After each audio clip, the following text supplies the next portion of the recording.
Welcome to Bible bytes. భారతదేశం నిర్మాణంలో, భారతదేశం అభివృద్ధిలో క్రైస్తవ మిషనరీలు చేసిన సేవను గురించి మనం చూస్తూ ఉన్నాము. ఆస్ట్రేలియాలో ఒక వ్యక్తి జన్మించాడు 1941 సంవత్సరం. అతని పేరు గ్రాహం స్టెయిన్స్. అతనికి ఒడిషా నుంచి ఒక పెన్ ఫ్రెండ్ ఉండేవాడు. పెన్ ఫ్రెండ్ అంటే ఉత్తర ప్రత్యుత్తరాలు చేసుకుంటూ ఉంటారు. వారి యొక్క దేశం గురించి, లేదంటే వారికి ఇష్టమైన అంశాల గురించి మాట్లాడుకుంటూ ఉంటారు. సో ఆ పెన్ ఫ్రెండ్ పేరు శాంతను సత్పతి. అతను ఒడిశాలోని మయూర్భంజ్ ప్రాంతానికి చెందిన వ్యక్తి. ద్వారా భారతదేశం గురించి తెలుసుకుంటూ భారతదేశం మీద ఆసక్తి పెంచుకున్నాడు గ్రాహం స్టెయిన్. అతడు తన 15 ఏళ్ల వయసు ఉన్నప్పుడు ఒక ఫోటో చూస్తాడు. ఆ ఫోటోలో ఒళ్ళంతా ఆ, వికృతంగా లెప్రసీ సివియర్గా కుష్ఠవ్యాధి ఉండే ఒక బాలుని ఫోటో. ఆ బాలుని పేరు జోషియా సోరెన్.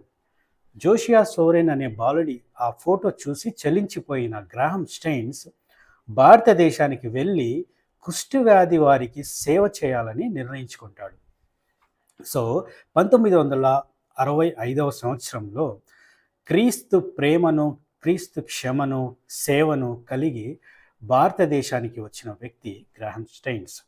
ఒడిశా ప్రాంతంలో మయూర్భంజ్ అనే డిస్ట్రిక్ట్లో రాయ్రాంగ్పూర్ అనే ప్రాంతంలో మొదటిగా లెప్రసీ హోమ్ను స్టార్ట్ చేస్తాడు.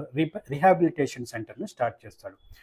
అనేక మందికి కుష్టి వ్యాధుల వారికి, అంటే అప్పుడు భారతదేశంలో ఉండే పరిస్థితులు ఏమంటే, ఎవరికైనా కుష్టి వ్యాధి ఉంటే వారిని ఊరి బయట పెట్టేవారు. ఎవరికైనా కుష్టి వ్యాధి ఉంటే వారిని నదుల దగ్గర వదిలేసేవారు, అడవుల్లో వదిలేసేవారు.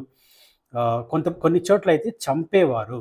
సో అటువంటి పరిస్థితుల్లో ఆ కుష్ఠవ్యాధి ఉండే వాళ్ళందరినీ చేరదీసి వారి కట్లకు, వారి గాయాలకు తుడుస్తూ, మందు వేస్తూ వారు కోలుకొనేదానికి తన వంతు ప్రయత్నం, తన వంతు సేవ చేసే ఒక గొప్ప మనసు కలిగిన వ్యక్తి గ్రాహం స్టెయిన్స్. ఒడిస్సాలో ఆ యొక్క మయూర్భంజ్ ప్రాంతంలో ఆయన అందరూ దాదా అని పిలుచుకునేవారు.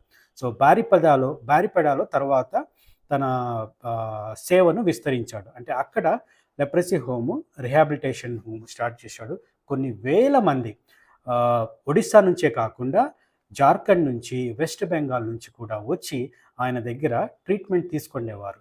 సో వారికి, అంటే కుష్ఠవ్యాధి అంటే యూజువల్గా మనకు అది చూస్తేనే ఒక విధమైన ఫీలింగ్ ఉంటుంది. అయ్యో, గాయాలు, పుండ్లు, చీము, రక్తము, అటువంటి ఫీల్ ఉంటుంది. కానీ క్రీస్తు ప్రేమను కలిగి ఉన్న వారికి అవి ఉండవు. మీరు మదర్ తెరీసాను లైఫ్ స్టైల్ చూసుకోండి, తర్వాత గ్రాహం స్టెయిన్స్ చూసుకోండి, ఇటువంటి అనేక మంది చూసుకోండి. ప్రేమించే మనసు, ఎంతో గొప్ప వ్యక్తిత్వం కలిగిన వారికే ఇటువంటి మనసు ఉంటుంది. తర్వాత గ్లాడీ స్టెయిన్స్ గారిని మ్యారేజ్ చేసుకొని ఇద్దరు కలిసి ఒడిస్సా ప్రాంతంలో దాదాపు 30 సంవత్సరాల పైన ఆ యొక్క సేవ, లెప్రసీ వారి కోసము, కుష్ఠవ్యాధి వారి కోసము సేవ చేసేవాళ్ళు. కుష్ఠవ్యాధి వారికి సేవ చేయడమే కాదు, వారికి కూడా ఒక డిగ్నిటీ ఇచ్చి, వారికి కూడా ప్రజల్లో ఉండే కుష్ఠవ్యాధి అనే ఆ ఫీల్ను, ఆ అసహ్యాన్ని తీసేసేదానికి వీరి యొక్క కుష్ఠవ్యాధి హోమ్లోనే మిల్క్ ప్రోడక్ట్స్, డైరీ స్టార్ట్ చేసి ఆ ఊరి ప్రజలందరూ అక్కడే పాలు కొనుక్కునేటట్లు వారందరినీ కన్విన్స్ చేశాడు. తర్వాత వీళ్ళతో పంట వేపించి కూరగాయలు అవి పండించేవాడు.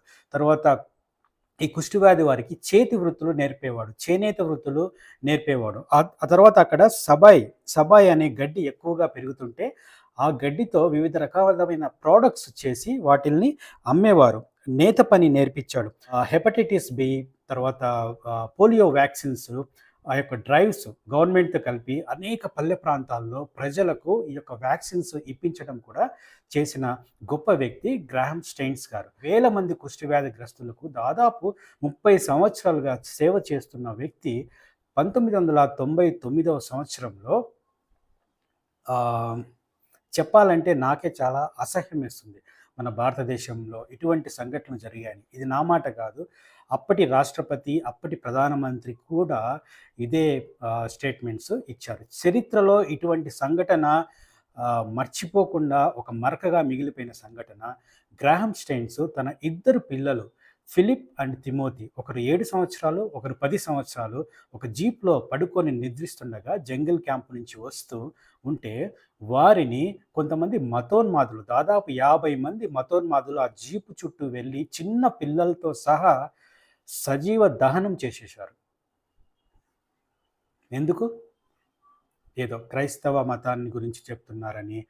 వీళ్ళు చేసిన 30 సంవత్సరాల నుంచి చేసిన కుష్ఠవ్యాధి సేవ వాళ్ళకి కనపడలేదు. కానీ వీళ్ళు ఎవ్వరూ కూడా ఏ వ్యక్తికి ఒక కుష్ఠవ్యాధి ఉండేవారికి బాగు చేసింది లేదు. వారికి సేవ చేసింది లేదు.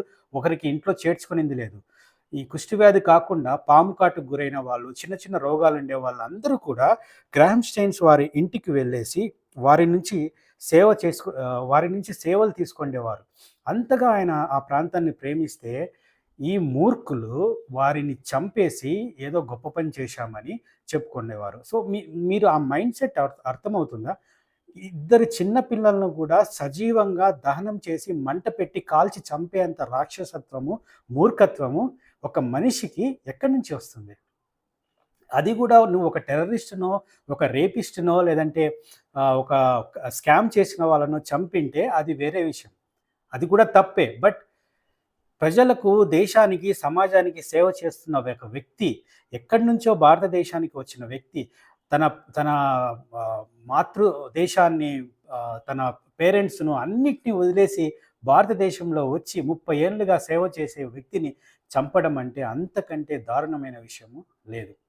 సో, చంపిన తర్వాత గ్లాడీ స్టెయిన్స్ గారు ఏమన్నారంటే, నేను వారిని క్షమిస్తున్నాను. దేవుడు కూడా వారిని క్షమించాలి అని ప్రార్థిస్తున్నాను అని చెప్పారు. అంత ఉన్నతమైన వ్యక్తిత్వము, క్షమ యొక్క ఎక్స్‌టెంట్ చూపించిన వ్యక్తి గ్లాడీ స్టెయిన్స్ గారు.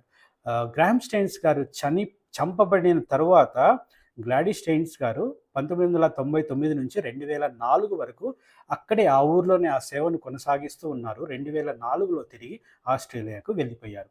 ఆమెకు 2005 సంవత్సరంలో పద్మశ్రీ బిరుదు కూడా భారత గవర్నమెంట్ గారు ఇచ్చారు, అవార్డు ఇచ్చారు. సో, గ్రాహం స్టెయిన్ చనిపోయినప్పుడు దాదాపు 10,000 మంది ఆయన యొక్క సమాధి కార్యక్రమానికి హాజరయ్యారు. దేశాన్ని ప్రేమించి, ఇక్కడ కుష్ఠవ్యాధి వారిని ప్రేమించి, వారి కట్లు కడుతూ, వారి గాయాలు తుడుస్తూ, వారికి ట్రీట్మెంట్ చేసి, ఇక్కడే ఉండి, ఇక్కడే చనిపోయిన మహా గొప్ప వ్యక్తి గ్రాహం స్టెయిన్స్ గారికి హ్యాట్స్ ఆఫ్.